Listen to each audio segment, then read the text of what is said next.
आपल्याला पूर्तता करू, पण एनकॉसमध्ये आपलं सेंटर कसं येईल हे बघण्याचं काम आपण करू. आज गुढीपाडवा आहे.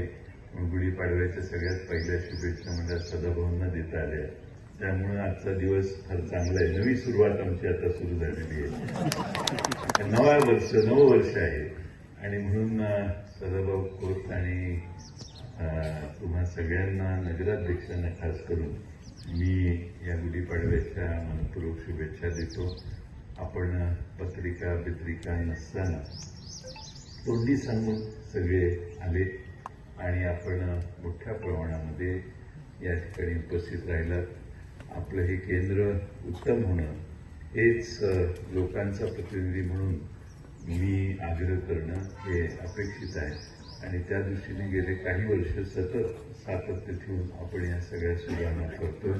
आपल्या सगळ्यांचे आणि इथले कर्मचारी, विशेषतः कर्मचाऱ्यांचे, सगळ्या स्टाफ नर्स आहेत, सगळेच डॉक्टर्स आहेत, त्या सगळ्यांचे आभार मानले पाहिजे की फार मोठं सातत्य त्यांनी लोकांच्या सेवेत दिलं. कमीत कमी तक्रारी येतात.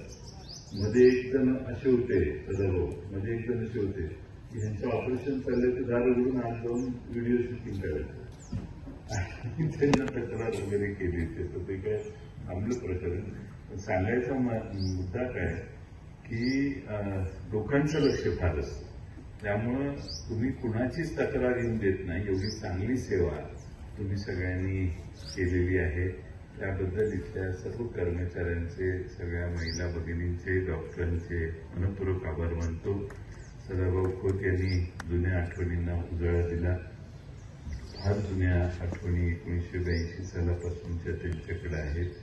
त्यांनी या ठिकाणी आपल्या सगळ्याच या व्यवस्थेला अधिक बळकटी देण्याचीही इच्छा व्यक्त केली. मला खात्री आहे की आनंदराव भाऊ जरा जात जावं त्यांच्याकडे आणि जरा आपली छोटी मोठी कामं त्यांच्या मार्फत करत जावा तुम्ही.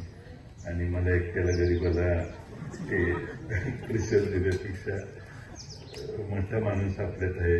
नानांचे तर खास दोस्ती आहे त्यांची, त्यामुळे ही दोघं येत जातील. आपण ह्यांची काळजी घ्यावी.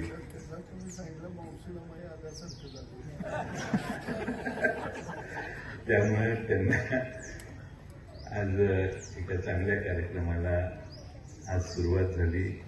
आमच्या गुढीपाडव्याच्या तुम्हा सर्वांना शुभेच्छा देतो, नववर्षाच्या शुभेच्छा देतो आणि माझे 2 शब्द संपवतो. धन्यवाद.